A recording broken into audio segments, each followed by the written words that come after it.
La educación afectivo-sexual es una herramienta que ayuda a transformar la sociedad, ayuda a transformar pensamientos, prácticas, imaginarios, ¿no?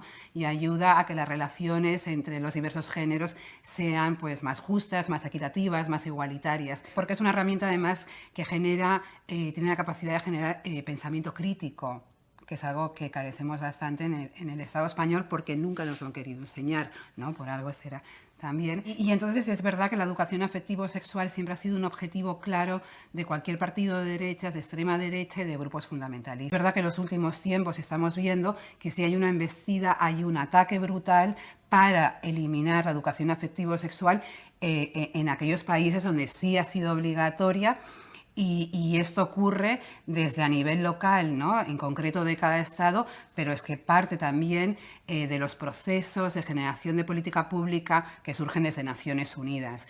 En Naciones Unidas, en cada cumbre, por ejemplo, para avanzar en los derechos humanos de las mujeres o avanzar en derechos sexuales y reproductivos o en desarrollo sostenible, una de las líneas rojas, ¿no? Una de las intocables, es que en esas declaraciones se introduzca la educación afectivo-sexual.